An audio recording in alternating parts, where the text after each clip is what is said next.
मंत्र पाठ। ओ सहना भवतु सहनौ भुनक्तु सह वीर्यं करवावहै तेजस्विनावधीतमस्तु मा विद्विषावहै। ओम शांति शांति शांति।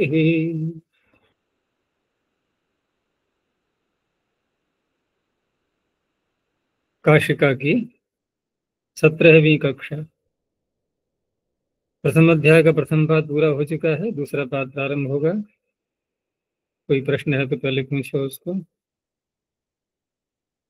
आचार्य, तपरस तत्कालस्य में जो अनण में तपर करना, उसका अण में तपर करना तो प्रयोजन हो गया, तत्काल का ही ग्रहण करना है। अण में तपर करने का क्या प्रयोजन हो गया? जब वो समझ में आ जाएगा तो उसका भी समझ में आ जाएगा। केवल एक ही काल का, तत्काल का ही ग्रहण करना।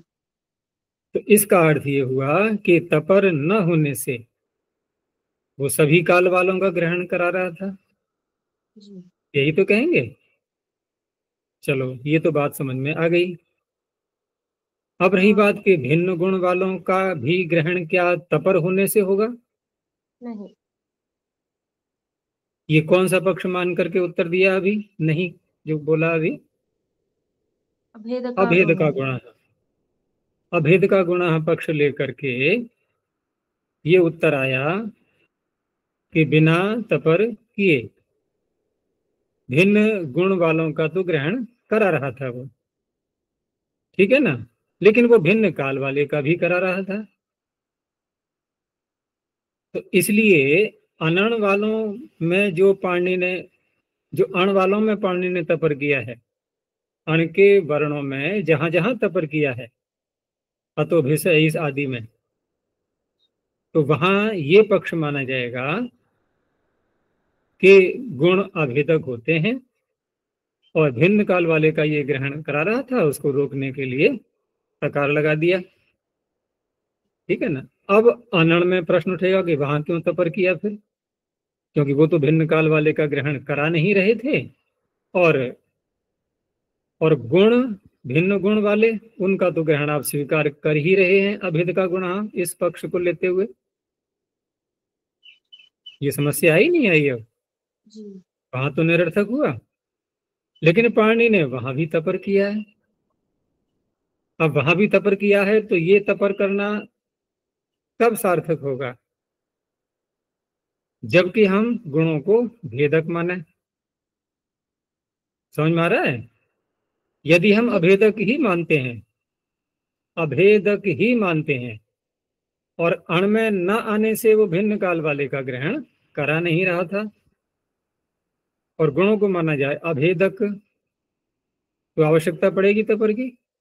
नहीं पड़ेगी। और तपर तो किया है, फिर भी ये तो दिखाई दे रहा है ना प्रत्यक्ष, तपर तो किया है। तो ये तपर करना कब सार्थक होगा? कि गुण भेदक होते हैं, जिस गुण में पाणिनि ने उच्चारण किया है, जिस गुण से युक्त उच्चारण किया है, वो उसी का ग्रहण करा रहा था और भिन्न गुण वाले का भी ग्रहण करना है, तो इसलिए पाणिनि ने उसमें तकार लगा दिया। हुआ स्पष्ट? तो इस एक ही सूत्र से, क्योंकि इसके जो तकार लगाए गए हैं वो दो प्रकार से हमें दिखाई दे रहे हैं, अण में भी तकार लगा हुआ होना और अनण में भी लगा हुआ होना, और सूत्र ये बना दिया गया एक ही केवल तपरस तत्कालस्य। अब दोनों में घटाना है हमें, और साथ में ये भी स्पष्ट व्याख्या में हो चुका था कि पीछे से अण की अनुवृत्ति आ नहीं रही है, ठीक है ना। तो विध्यर्थ ही इसको माना गया था ना, विध्यर्थम इदम। अब विध्यर्थ जब माना गया है तो हम दोनों ओर मानेंगे ना, दोनों में ही मानेंगे विध्यर्थ, अनण में भी और अण में भी। तो अण में विध्यर्थ इस दृष्टि से हुआ कि भिन्न काल वाले का ग्रहण न करा करके समान काले यानी कि जो प्राप्ति हो रही थी उसको रोकने के लिए। और अनण में जो तपर किया है वहां भिन्न गुण वालों का ग्रहण कराने के लिए। काल तो वही रहेगा जिस काल में पाणिनि ने उच्चारण किया है, क्योंकि भिन्न काल वाले का तो करा ही नहीं पा रहा था ये अण में न आने से। तो दोनों पक्ष इससे निकल आते हैं, भेद का गुण, अभेद का गुण। ठीक है। आचार्य जी, अनण में जैसे इसमें अर्थ दिया है गुणांतर युक्तस्य सवर्णस्य ग्राहको भवति स्वस्य च रूपस्य, तो यहाँ हम भेदक मान के एक ही क्यों लेंगे? स्वस्य च रूपस्य कहा है, सवर्ण भी कहा है। देखो स्वस्य रूप से तो होना ही है, उसमें तो कोई आपत्ति है नहीं, ना कोई प्रश्न है उसमें, ठीक है ना। अपने रूप का तो ग्रहण कराएगा ही वो, ये तो स्पष्ट हो ही गया। लेकिन तकार क्यों लगाया, ये प्रश्न हो रहा था। तकार लगाने की यहाँ पर क्या आवश्यकता पड़ गई थी? तो क्या उत्तर आया अभी जो बोला था मैंने? गुणांतर अन्य गुण वालों को भी हाँ, अन्य गुण वालों का क्या? सवर्ण। अन्य गुण वालों का क्या? सवर्ण। नहीं, अन्य गुण वालों का क्या हो रहा था? ग्रहण नहीं हो पा रहा था, ठीक है ना। जी। कौन सा पक्ष लेकर के? भेदक मान करके। भेद का गुण है। तो उस पक्ष को लेकर के उनमें तकार लगा करके अब तत्काल शब्द कह करके कि जिस काल में पाणिनि ने पढ़ा है उसी काल वाला होता हुआ वह भिन्न गुण वालों का भी ग्रहण कराता है। तत्काल तो रहेगा ही, जिस काल में पाणिनि ने पढ़ा है वो तो काल रहना ही है, क्योंकि अण में तो आ नहीं रहा है ये जो भिन्न काल वाले का सवर्ण का ग्रहण करा पाए, ठीक है ना। और गुण भेदक पक्ष लेते हुए सामने ये बात निकल करके आई कि भिन्न गुण वालों का ग्रहण करा नहीं पाएगा। तो फिर तकार से हम क्या स्पष्टता निकालेंगे कि भिन्न गुण वालों का भी ग्रहण कराता है, अर्थात गुण भेदक भी होते हैं, गुण भेदक भी होते हैं, ठीक है ना। कैसे पता लगा गुण भेदक होते हैं?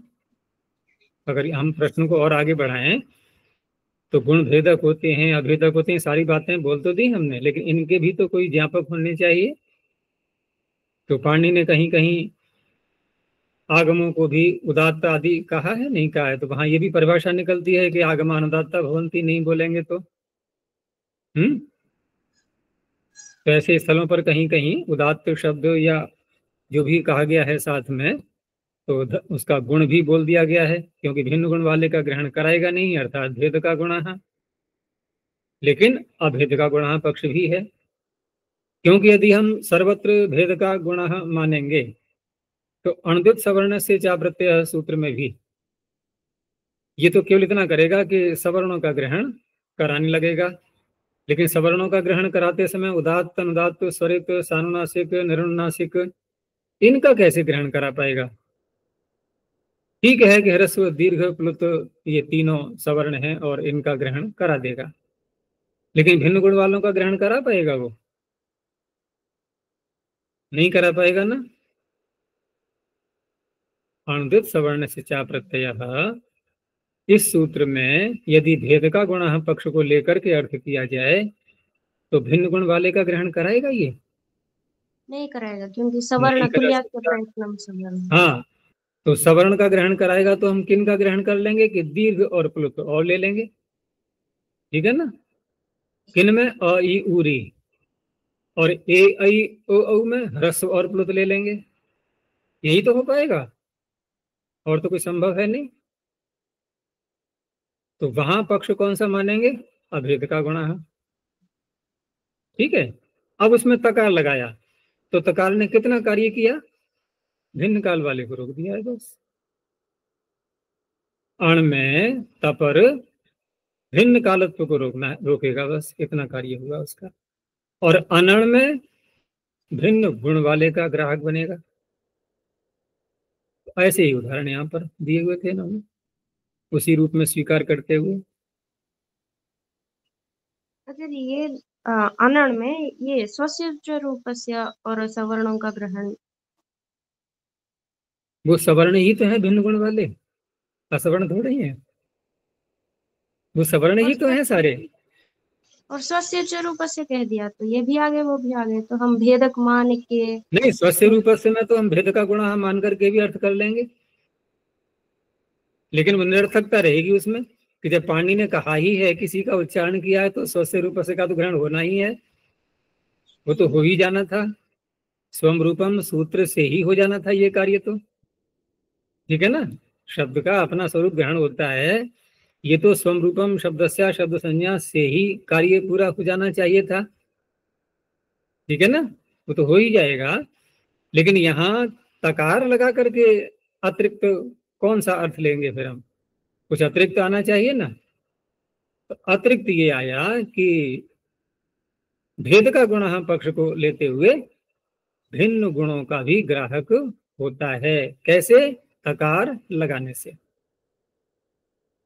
अब ये जो पंक्ति थी यहाँ पर काशिका की, ये जो विध्यर्थम इदम, यहाँ जो निष्कर्ष निकाला था कि अण की अनुवृत्ति नहीं आ रही है, और विध्यर्थ मानते हुए जो अर्थ किया था आगे कि अणाम अन्य शाम च तपराणाम, अन्य शाम से तात्पर्य अनण, ठीक है ना।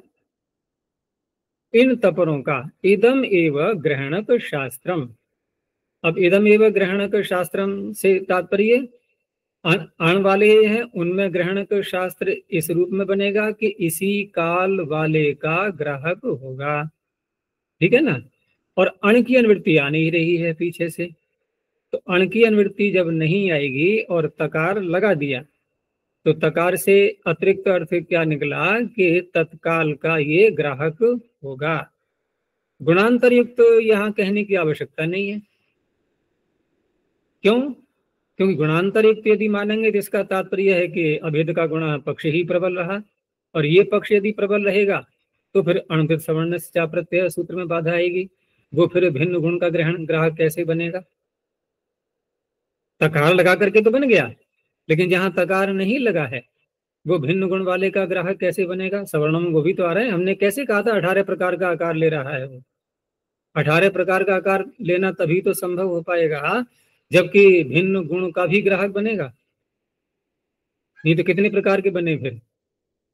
9 उदात्त, अनुदात्त, स्वरित 12। और सानुनासिक, नुनासिक, ये तो हट गए। अब पाणिनि एक ही गुण में पढ़ेंगे, सारे गुण में तो पढ़ नहीं पाएंगे।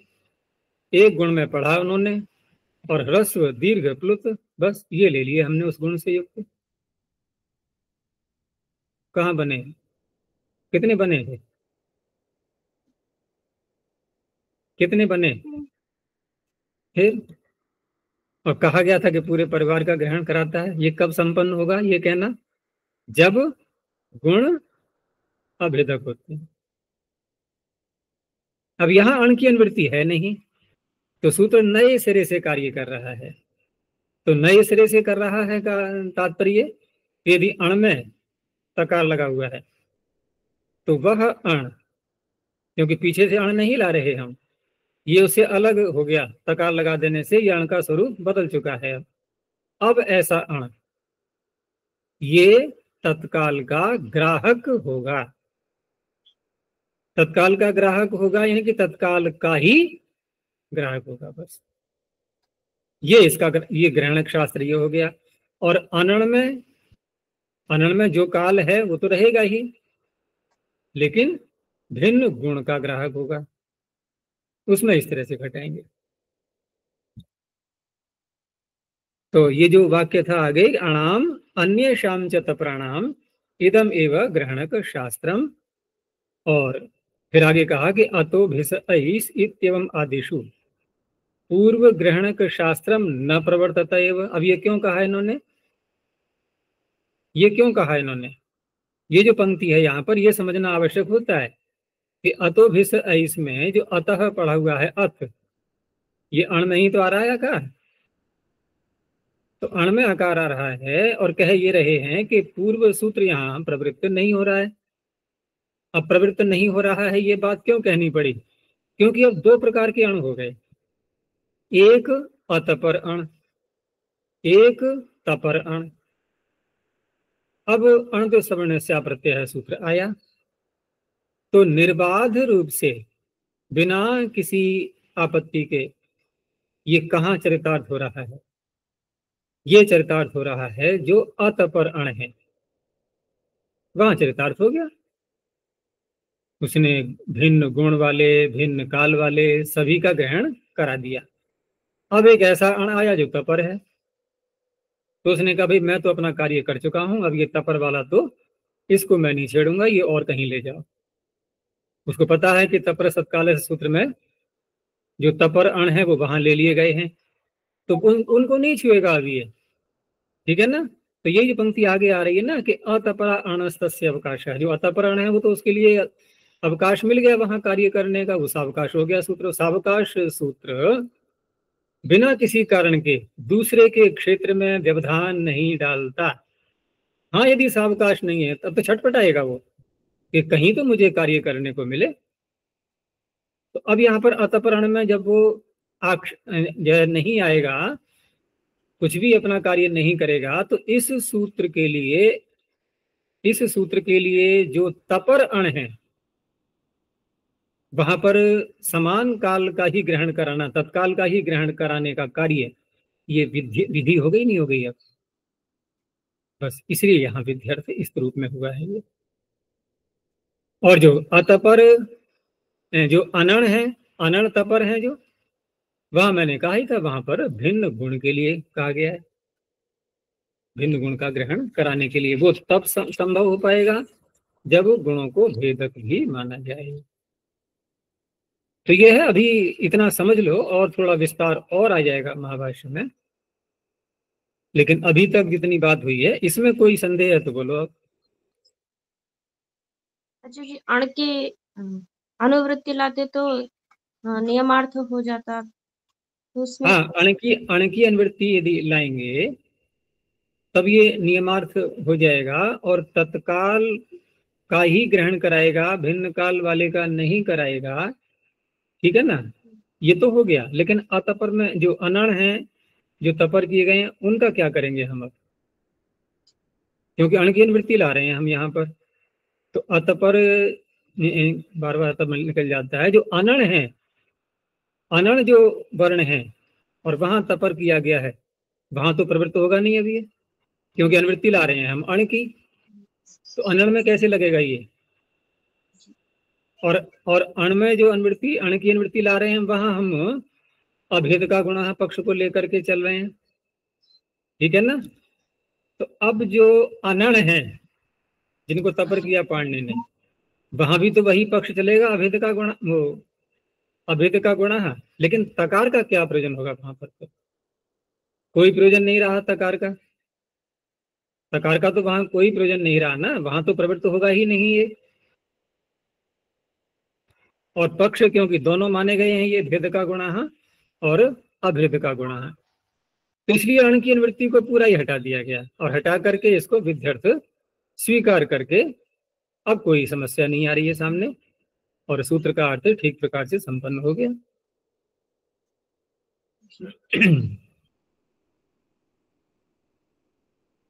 चलो आगे देखते हैं।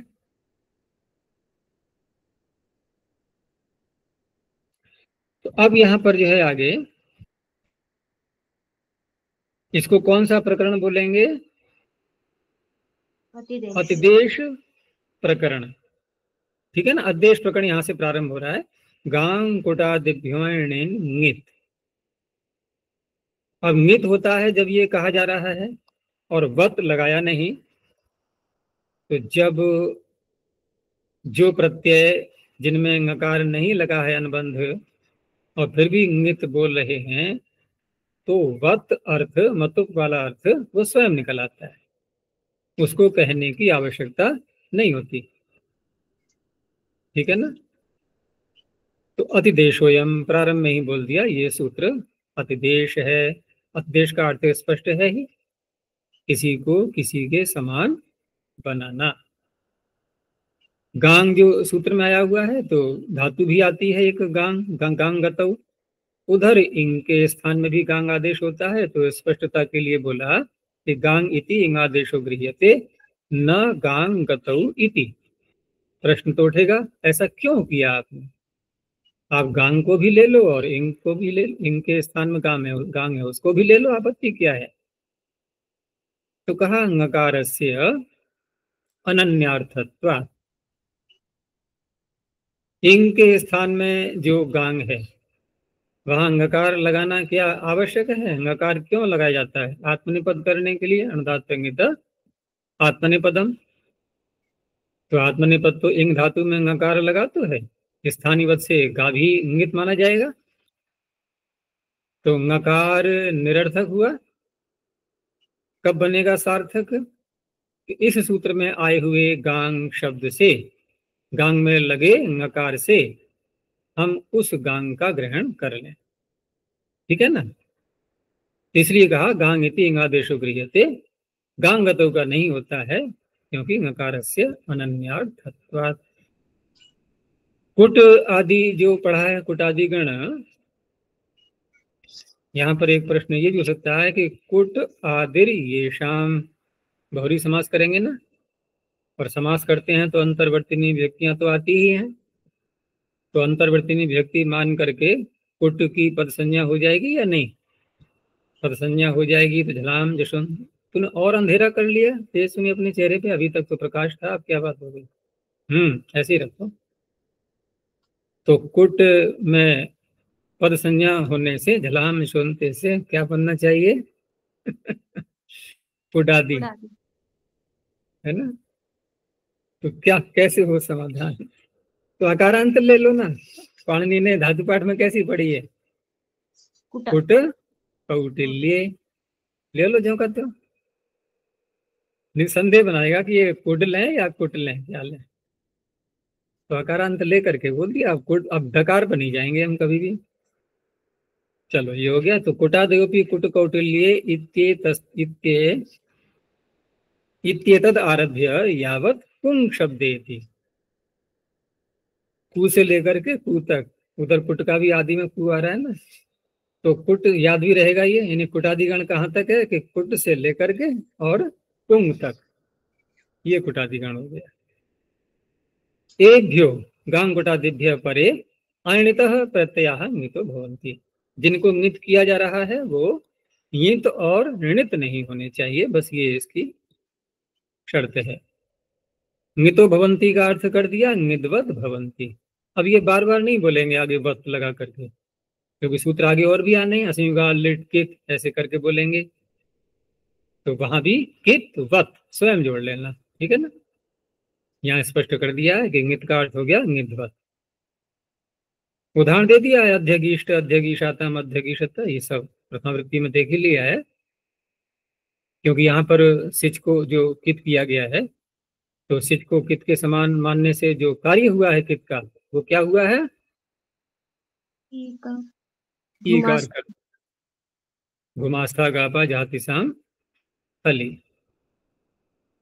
कुटादियों का कुटता कुटतम कुटतव्यम, यहाँ गुण नहीं हुआ है। त्रिस्त मुंतव्यत, ये सारे कित हो गए ना, तो गुण नहीं हो पाया। उत्पुटिता उत्पुटितुम उत्पुटितव्यम।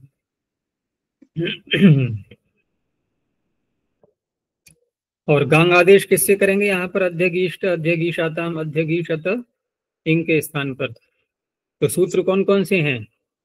गांग लिटि, फिर विभाषा, विभाषा विभाषा लुंग लिंग हो, क्योंकि ये उसका लुंग का है ना, तो विभाषा लुंग लिंग हो। अणिदिति किम, तो देखो यहाँ पर उदाहरण, इसमें तो कोई संदेह नहीं दिखाई देगा। उत्कोटेति में णिच आ गया, उच्च कोटा में अणा ला गया, उत्कोटक में अणगुल आ गया, ये कैसे हो गए तीनों? ऋणित। अब ये कितने ही होंगे और गुण हो गया है सर्वत्र। उत्कोटो वर्तते, ये घय का, ये ईंत का हो गया, तो ईंत का एक है, अणित के तीन है, इनको ङित नहीं होगा।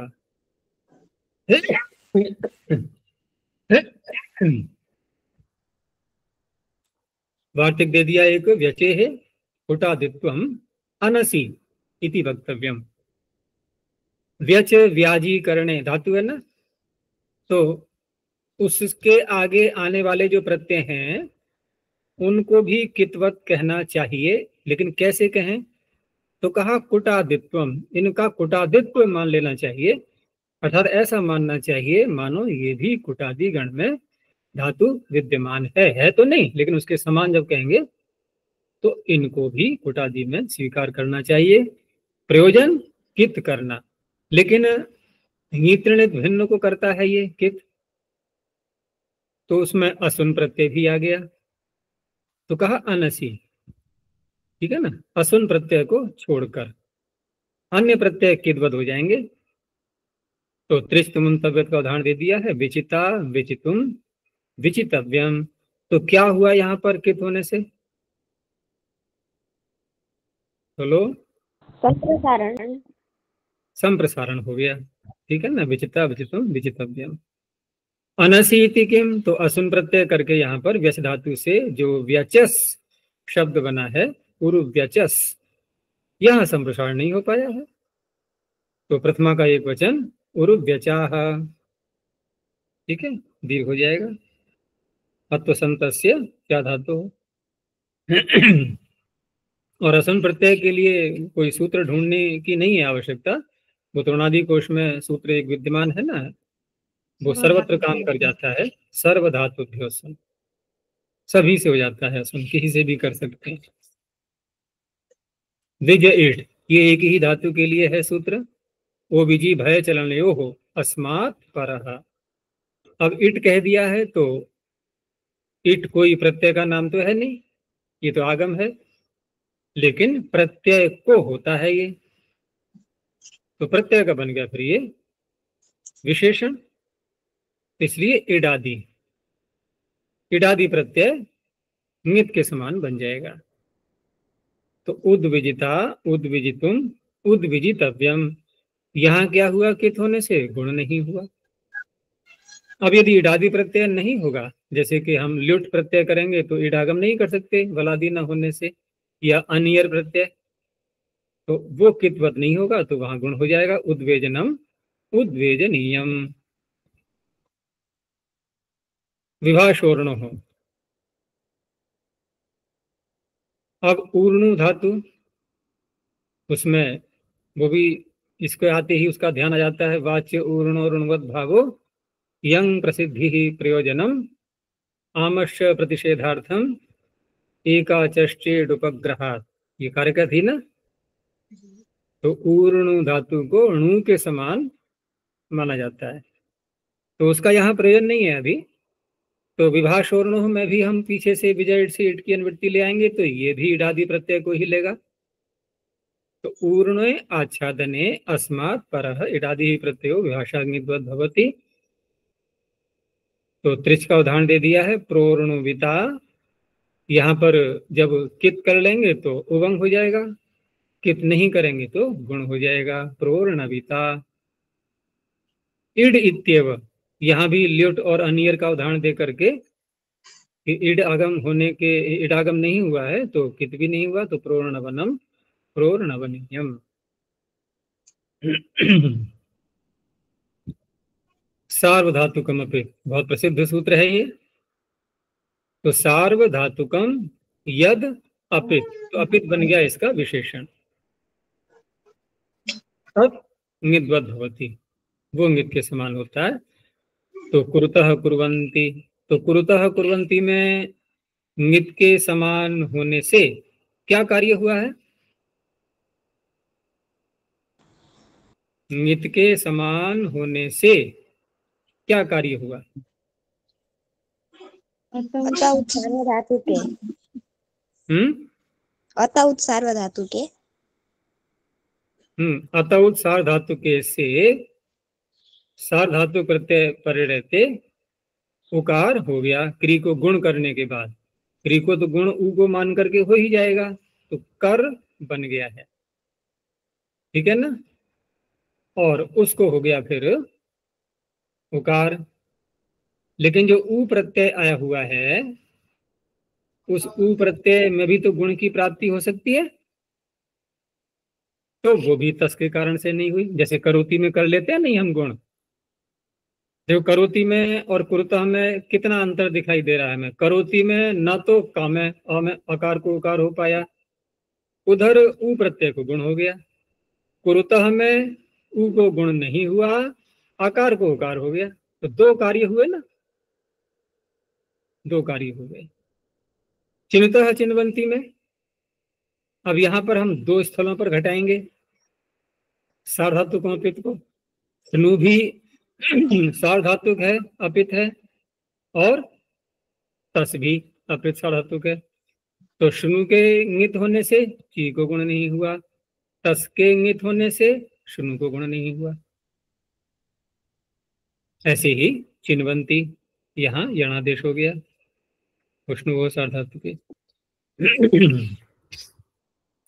सार्वधातुकमिति किम, तो कर्ता कर्तुम कर्तव्यम, इसमें है ही नहीं कोई सार्वधातु, सभी आर्धातु प्रत्यय हैं। अपिदेति किम, तो वही तिप सिप में पा गए, करोति करोषि करोमि, ठीक है।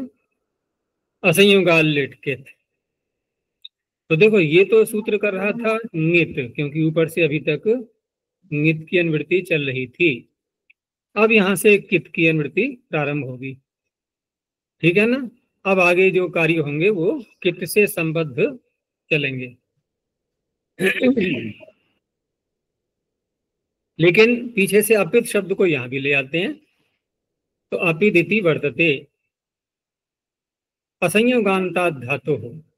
अब क्योंकि असंयोगात शब्द में पंचमी है और लिट लकार को लिया जा रहा है, लकार धातु के अधिकार में आते हैं, धातु से ही आते हैं, तो धातु का आक्षेप होना ही है। तो धातु ला करके असंयोग शब्द उसका बन जाएगा विशेषण, ठीक है ना, तदंत विधि हो गई। तो असंयोगांता धातु परो लिट प्रत्ययो अपित कित भवति, अपित लिट प्रत्यय के दोगा। तो यहाँ पर भी जो तिप सिप मिप के स्थान पर जो आदेश होते हैं नलतोस आदि में से, तो उनको ये सूत्र कित नहीं करेगा। इसलिए उदाहरण जब आएंगे तो वही 6 प्रत्ययों के आ सकते हैं, अतुस उस, अथुस अ, व म। तो विभिदतु विभिदुहु, अतुस का दे दिया, उसका दे दिया, कित होने से गुण नहीं हुआ। चिच्छेदतु चिच्छेदुहु, यज धातु का यहाँ कित होने से संप्रसारण हुआ है, ठीक है। और संप्रसारण करके जब इज बना लेंगे तब उसको द्वित्व किया गया है। तो इज इज अतुस, ई इज सवर्ण दीर्घ, ईजतु ईजुहु।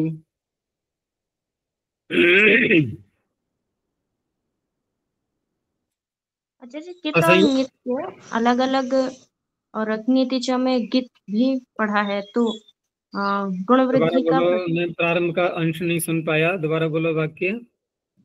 कित नित और गित, ये जो नितिच में है वो गुण वृद्धि रोकने के लिए ही नहीं, यहाँ कित का प्रयोजन संप्रसारण है। हाँ, तो ये तो हो सकता है। कित करने का प्रयोजन क्या क्या हो गया, क्या क्या होगा, ये सूत्र का विषय नहीं है। इसने अपना काम कर दिया, कित की मोहर लगा दी, कित के समान बना दिया। अब कित को मान करके कोई कार्य करना, कित को मान करके कोई कार्य रोकना, ये अन्य सूत्रों के विषय हैं। उसमें से जहां जो संभव है वहां लगाते रहेंगे, ठीक है ना। कित करने का प्रयोजन केवल गुण को रोकना ही नहीं होता है, गुण वृद्धि को। जी जी, केवल वही प्रयोजन होता तो 3 कित गित नित करने की, अलग अलग करने की आवश्यकता, हाँ, अलग अलग करने की आवश्यकता नहीं थी। केवल एक नित आ रहा था पीछे से, बस गुण तो उससे भी रुक जाता। तो अलग अलग करने का यही प्रयोजन है। अब यहाँ जब संप्रसारण करेंगे हम ईजतु ईजु में, यज धातु में, तो नित होने से हो जाएगा संप्रसारण? नहीं हो पाएगा, क्योंकि वहां तो किति पड़ा हुआ है, वची स्वपी यजादि नाम किति।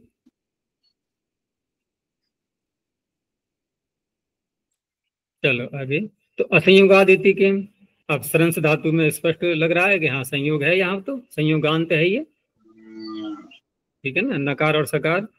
ऐसे ही ध्वंस में तो सस्रंसे दध्वंसे, अब यहाँ पर क्योंकि आत्मनिपद के सारे ही प्रत्यय अपित होते हैं, ठीक है ना, तो सारे ही कितवत हो गए। तो यदि यहाँ पर असंयोगात न कहा जाता सूत्र में और सारे ही धातुओं से उत्तर अपित लिट को कित कर दिया जाता तो क्या हो जाता यहाँ स्रंस ध्वंस में? अनिदिराग वाला उपधाय किंगति। हाँ, उपधा के नकार का लोप होने लगता। ऐसा नहीं हुआ। अपित इत्येव, ठीक है ना, अपित यहाँ भी लेंगे। अब थल क्योंकि सिप के स्थान पर हुआ है तो सिप पित है, थल भी पित हुआ, उसको कित नहीं हो पाया तो भेद में गुण भी नहीं रुक पाया। तो जैसे विभि धतु में गुण को रोक लिया, यहाँ गुण हो गया विभे दिथ। इंधि भवतिभ्याम च, इंधि भवति।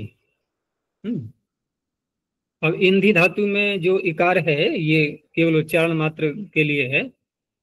अगर हम इसको इक प्रत्यय मान करके निर्देश माने, क्योंकि वार्तिक आता है ना, एक स्टिपौ धातु निर्देश, धातुओं का निर्देश करते हैं पाणिनि, तो एक या स्टिप प्रत्यय लगा देते हैं। तो एक प्रत्यय मानेंगे तो कित होने से फिर इंध के नकार का लोप भी प्राप्त होने लगेगा, उपधा का नकार का लोप। ऐसा किया नहीं है सूत्र में, तो केवल उच्चारण मात्र के लिए। तो इंधि भवति इत्येताभ्याम परोलिट प्रत्यय कित भवति। अब यहाँ पर पिछले सूत्र से क्या नहीं हो पा रहा था? देखो, इंध में तो संयोग, ये संयोगांत है इसलिए प्राप्त नहीं हो रहा था, ठीक है ना। इंध क्योंकि पीछे कहा था असंयोगाल लेट के, तो यहाँ तो हो ही नहीं पाता। और भू धातु का ग्रहण क्यों किया? भू तो नहीं है संयोगांत, भू तो असंयोगांत ही है। तो वहां क्योंकि बुकागम हो जाता है, ठीक है ना। तो बुकागम से पहले ही जो गुण की प्राप्ति होती है, क्योंकि बुकागम अब आगे भी आएगा। देखो पहले इसको देखो कि समीधे दस्यु हंतमम, ये एक वाक्य पूरा हो गया। यहाँ उदाहरण कितना है हमारा? समीधे, ठीक है ना, लिट लकार प्रथम पुरुष का एक वचन। ऐसे ही पुत्र ईधे अथर्वण, यहाँ भी ईधे शब्द है ये। तो यहाँ कित होने के कारण से अनुनासिक, उसका उपधा के नकार का लोप हो चुका है, इंध इंध द्वित्व करके, ठीक है। भू धातु का दिया भवते खलवपि बभूव बभूविथ। अब ये स्वयं बता रहे हैं आगे कि इंधे संयोगार्थम ग्रहणम। इंध धातु का तो ग्रहण इसलिए किया है कि ये संयोगांत है, पूर्व सूत्र से प्राप्त नहीं था। लेकिन भू में जो प्रश्न उठेगा तो पिछले सूत्र में क्योंकि अपित की निवृत्ति आ रही थी और वह अपित की निवृत्ति इस सूत्र में ली नहीं इन्होंने, अब इस सूत्र में नहीं ली, तो इंध तो क्योंकि आत्मनिपद के ही प्रत्यय आते हैं, ठीक है ना। तो आत्मनिपद के प्रत्यय में तो कोई पित है ही नहीं, तो वहां तो अपित की अनुवृत्ति लाने की आवश्यकता वैसे भी नहीं थी। जब कोई प्रत्यय, जब सारे ही अपित हैं तो अनुवृत्ति क्यों लाएंगे? लेकिन भू के लिए तो ला सकते थे, भू धातु के तो परस्मी पद में रूप चलते हैं, तो उसके लिए तो हम अपित की अनुवृत्ति ला सकते थे ना, क्योंकि यहाँ तो पित प्रत्यय मिल जाएंगे।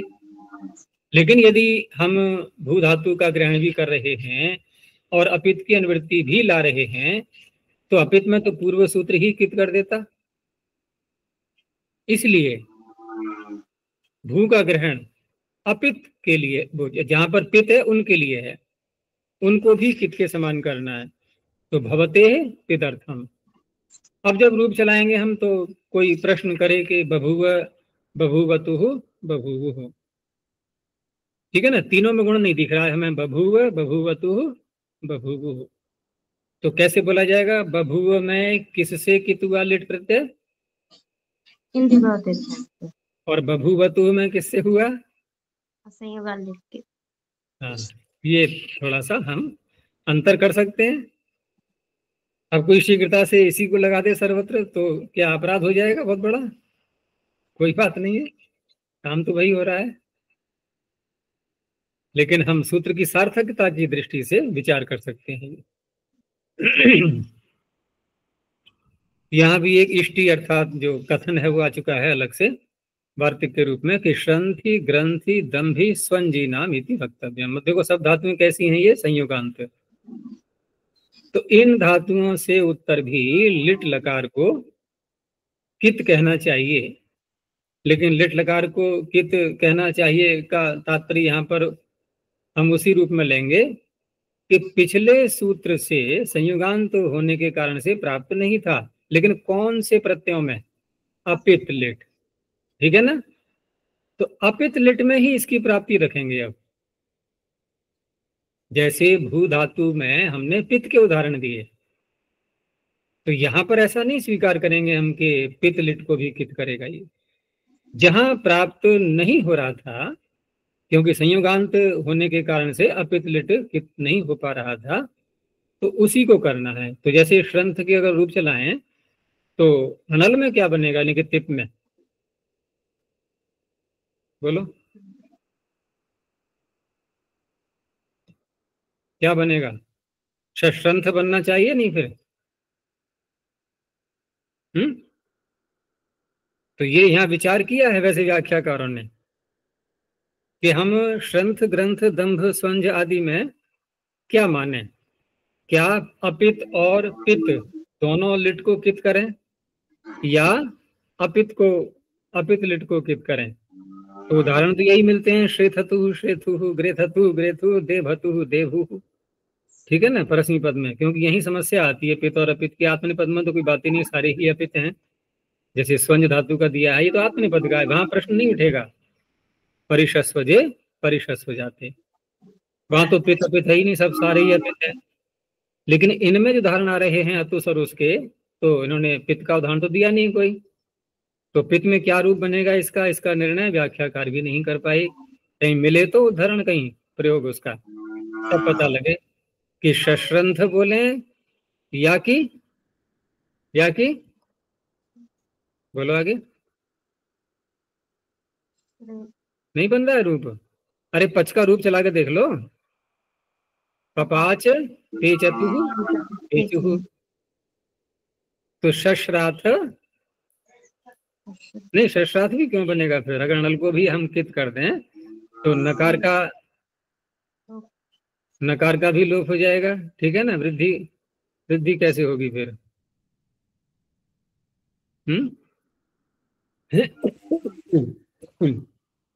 वृद्धि भी तो नहीं हो पाएगी ना। तो शश्रथ और श्रेथु वो तो हो नहीं पाएगा। या हाँ, वो भी तो हो सकता है फिर यहाँ अगर हम उसको कित कर देंगे तो अतः एक हल मध्य नादेश आदि लेटी, ये भी तो लग जाएगा। तो क्या प्रयोग होना चाहिए वहां पर, तो इन्होंने कह दिया अत्र देवो ज्ञातुम अर्हति, ठीक है ना। तो यहाँ क्या होना चाहिए, ये तो देव यानी कि परमात्मा ही जाने कि क्या रूप बनेगा इसका। चलो हम उधर अधिक विचार नहीं करते, अभी जैसा भी उपलब्ध होगा वैसा व्याख्या हो जाएगी वार्तिक की। तो श्रेथतु श्रेथु ग्रेथतु ग्रेतु ये बन जाएंगे कित होने से। अब यहां तक जो गांगुटादि के आगे जो ये सूत्र आए थे इसमें, तो लिट लकार का पूरा हो गया। सार्वधातुक का विषय सार्वधातुक से पूरा हो गया। अब अन्य प्रत्ययों की बारी आती है। अभी तक जो हमने कितवत और मितवत किया है, ये उनमें किया है जिनमें कि अनुबंध नहीं लगा हुआ था, ठीक है ना। अब अगला प्रत्यय ऐसा आता है कि जहां अनुबंध लगा हुआ है, पहले से ही ककार लगा हुआ है, और फिर भी उसको कित के समान कर रहे हैं। अभी तक तो ऐसा नहीं आया था ना, अभी तक तो उसमें था ही नहीं ककार या अंगकार कोई अनुबंध, और किदवत मितवत किया गया था। तो अगला सूत्र आया मृड मृद गुध कुश क्लिश वद वसः त्वा। मृड मृद गुध कुश क्लिश वद वस, कितनी धातुएं हो गई ये, 7। तो सातों का अलग अलग यहाँ पर दो भाग कर देंगे, इसके दो प्रयोजन अलग अलग बनेंगे। तो इत्येतेभ्यः परः क्त्वा प्रत्ययः किद भवति, ठीक है ना। अब देखो यहाँ किदवत अर्थ नहीं करेंगे हम, ठीक है ना। अब कित भवती कहेंगे तब भी प्रश्न उठेगा कि कित तो पहले से ही है ये, कित तो पहले से ही है। तो कहा कि नक्त्वा सेडिति कित्व प्रतिषेधम भक्षति, उससे निषेध किया जाएगा। तस्यायम पुरस्ताद अपकर्षः। अपकर्ष क्या होता है? पुरस्ताद अपवाद। अपवाद, अपकर्ष, खींचना, ठीक है ना। कोई सीढ़ियों पे चढ़ रहा है और पैर पकड़ के उसका नीचे खींच लो, वो चढ़ पाएगा? कार्य न होने देना। अपवाद क्या करता है? उत्सर्ग के कार्य का पैर पकड़ के खींच लेता है, ठीक है ना। तो अपवाद शब्द भी वही है कि जैसा वो बोल रहा है ये उससे उल्टा बोल रहा है। अप माने उलट करके बोल देना, ये अपवाद। और अपकर्ष ये भी प्रयोग में आता है, अर्थ वही है। पुरस्ताद तो पूर्व अपवाद है, ये पहले से ही। अपवाद बाद में भी आते हैं जो कि प्रायः होता है, और कभी कभी पूर्व में भी आते हैं। और पूर्व वाले जो अपवाद होते हैं तो उसमें एक परिभाषा भी आती है कि पुरस्ताद अपवादा अनंतरान विधीन बाधन्ते नोत्तरान। बहुत दूर के सूत्र को नहीं पकड़ते वो, जो दूर आ रहा हो, कहीं निकट में जो जहां पर दिखाई दे जाए वो उसके अपवाद बनते हैं।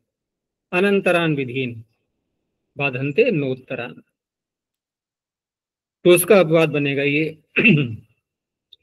अब यहाँ पर जो मैंने कहा कि इनके दो भाग करेंगे, तो गुध कुश क्लिश जो तीन धातुएं हैं इसमें एक ही साथ क्रम से आ रही हैं, जो ये ऐसी हैं कि व्युपद भी हैं और रलंत भी हैं। तो गुध कुश क्लिशी नाम तो रलो विपदाद इति विकल्पे प्राप्त नित्यार्थम वचनम। वो विकल्प से कित्तु धर्म स्वीकार कर रहा था अक्त्वा का, तो विकल्प नहीं रहेगा इनमें, नित्य हो जाएगा इस सूत्र के द्वारा, इसलिए यहाँ पर इनका ग्रहण किया गया है। और अन्यों का, अन्य कौन सी रह गई फिर? मृड, मृद और वद, वस, ये चारों। यहाँ पर नक्त्वा सेठ से नित्य ही निषेध प्राप्त हो रहा था, तो उसकी प्राप्ति के लिए हो जाएगा। उदाहरण एक साथ आगे सबके कि मृडित्वा, मृदित्वा, गुदित्वा, कुशित्वा, क्लिशित्वा, इन सब में तो गुण नहीं हुआ, ठीक है ना, कित होने से। और उदित्वा उषित्वा में बोलो संप्रसारण हो गया, ठीक है ना। दो दो कार्य अलग अलग है ये, इनमें संप्रसारण हो गया।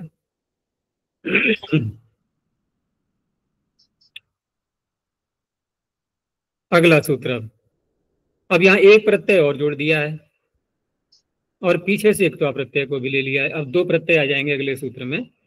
तो रुद्रविद मुषग्रही स्वविवृक्षः संश्च, यहाँ भी ऐसा ही है, कुछ धातुएं व्युपद हैं, रलंत हैं, तो यहाँ भी वैसी ही व्याख्या करेंगे जैसे पूर्व सूत्र की थी, लेकिन केवल क्त्वा प्रत्यय के लिए। सन में तो प्राप्ति ही दिखानी है हमें। अब देखो ये सूत्र दो कार्य कर रहा है। सन प्रत्यय में कित लगाने, ककार लगा नहीं है, उसको कित के समान बना रहा है। क्त्वा में ककार लगा हुआ है, ठीक है ना। उसके कित्व धर्म को जो अगले सूत्रों ने रोका है उसकी प्राप्ति करा रहा है। तो रुद्रविद मुषग्रही स्वपि प्रच्छेतेभ्यः संश्च त्वाच पितौ भवतः। यहाँ भी तीन धातु हैं ऐसी, रुद्र विद मुष, ये रलंत हैं और व्युपद हैं। तो रुद्र विद मुषीणाम रलो विपदाद इति विकल्पे प्राप्ते, कौन से प्रत्यय में? त्वा प्रत्यय में, सन में नहीं। विकल्पे प्राप्ते नित्यार्थम ग्रहणम। और ग्रह का ग्रहण क्यों किया? रुद्र विद मुष, ये तो तीन हो गए, ग्रह का ग्रहण किया। ग्रहेर विध्यर्थम एवं, विध्यर्थ का तात्पर्य किसमें घटाएंगे? क्त्वा में या सन में या दोनों में? बोलो। त्वा में। प्रथम वृत्ति तो पढ़ ली ना, उसका ध्यान रखो। मैंने कहा दोहरा के आया करो सूत्रों के लिए थोड़ा, ठीक है ना। जो भी पाठ जिन सूत्रों का काशिका में आगे आना हो, उन सूत्रों को पहले से ही प्रथमावृत्ति में उसकी पुनरावृत्ति करके आया करो, ठीक है ना, उससे अधिक स्पष्टता हो जाएगी। तो ग्रहेर विध्यर्थम एवं जो वाक्य है ये क्या कह रहा है? नक्त्वा सेठ से निषेध हो जाता है। तो वो तो फिर ये कहा जाएगा ना कि नक्त्वा सेठ से क्या हो रहा था, सन में निषेध हो रहा था या त्वा में? त्वा में। त्वा में निषेध हो रहा था, ठीक है ना। और सन में तो कुछ भी नहीं हो रहा था, सन में तो कुछ भी नहीं हो रहा था। तो रुद्रविद मुष में तो विकल्प से निषेध हो रहा था, तो नित्यता के लिए ग्रहण किया गया, और ग्रह में विध्यर्थ हो गया ये, ठीक है ना। ग्रह में उक्त्वा में भी जो निषेध हो रहा था उसकी प्राप्ति कराने के लिए, और सन में तो प्राप्ति ही नहीं था। लेकिन स्वप और प्रच्छ, इनमें एक अन्य प्रकार है। हम 3 प्रकार से यहाँ देखेंगे सूत्र का प्रयोजन। 2 प्रकार देख लिए हमने, अब स्वप और प्रच्छ धातुएं, क्योंकि ये अनिट हैं दोनों। देखो रुद्रविद मुष ग्रही ये 3 चारों कैसी हैं? सेठ हैं। तो सेठ होने से ही तो नक्त्वा सेठ निषेध कर पाया था यहाँ पर, और रुद्रविद मुष में रलोप धातु ने विकल्प से यह निषेध किया। लेकिन ग्रह में तो नित्य ही निषेध कर रहा था नक्त्वा सेठ, क्योंकि ये सारी सेठ धातुएं थी। लेकिन स्व पर प्रश्न तो अनिट हैं, तो इनके आगे जब क्त्वा प्रत्यय लाएंगे तो क्या नक्त्वा सेठ यहाँ कित्व का निषेध करेगा? क्यों अनमोल? स्वप और प्रच्छ से जब क्त्वा प्रत्यय लाएंगे तो नक्त्वा सेठ क्या यहाँ कित्व का निषेध करेगा? नहीं करेगा, सेठ नहीं है। अनमोल कहाँ ध्यान है आज? तो यहाँ निषेध नहीं कराएगा, क्यों?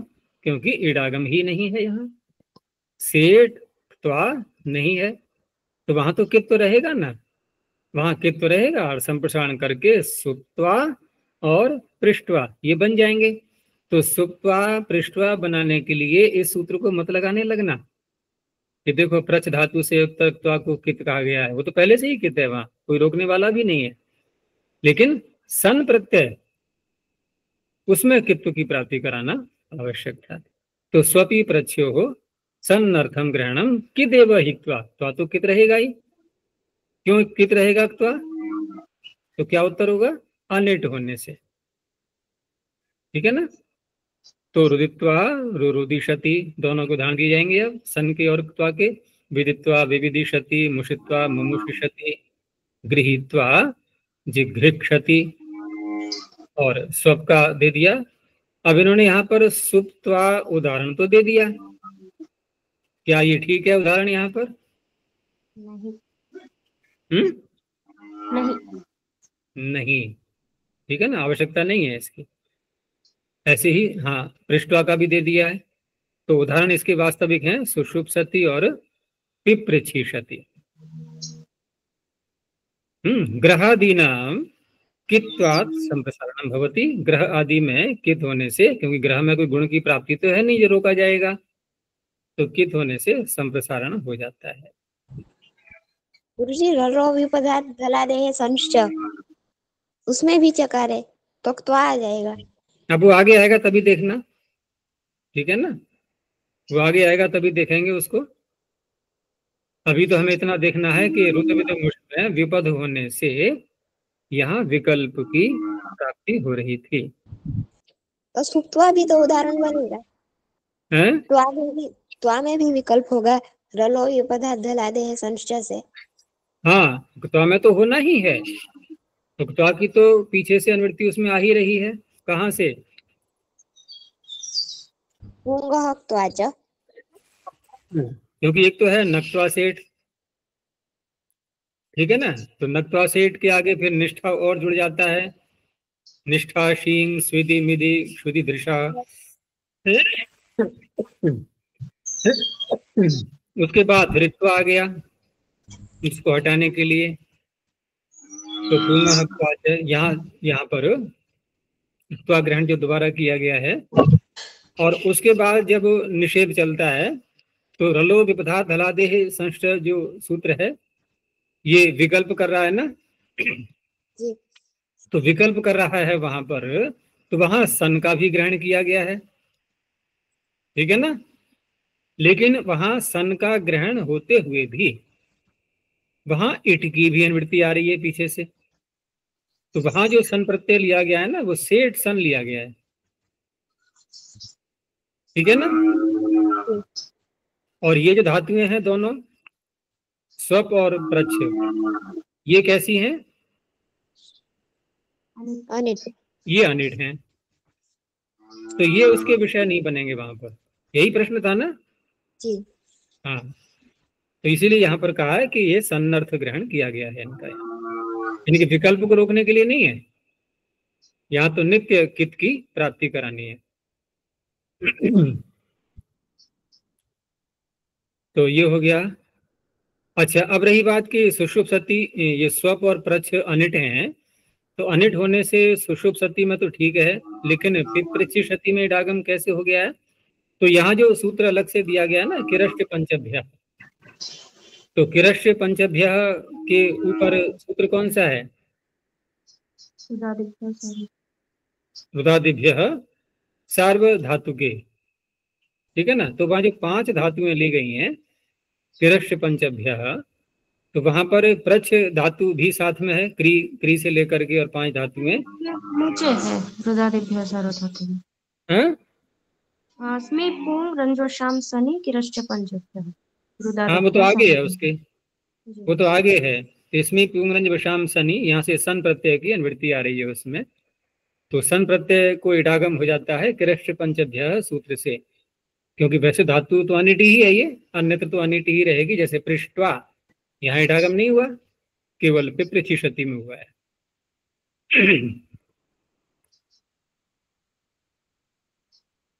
अगला सूत्र, अब अगला सूत्र तो अधिक समय लेगा, ठीक है ना, ये आज नहीं हो पाएगा, इसको कल देखेंगे। इसमें कारिका भी आ रही है, और एक बार कारिका को पढ़ करके भी आना अगर चाहो तो। उसमें कारिका प्रकाश जो पुस्तक है, ठीक है ना, उसमें पढ़ करके आना एक बार, इसको तो और अधिक समझ में आएगा। तो आज का पाठ यहीं तक रखते हैं अभी, इसको कल देखेंगे। प्रणव ध्वनि। ओ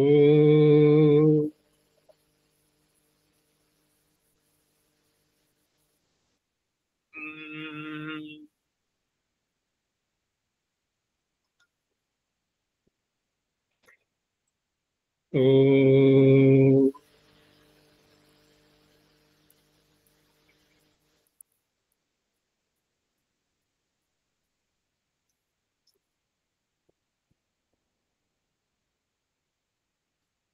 ओ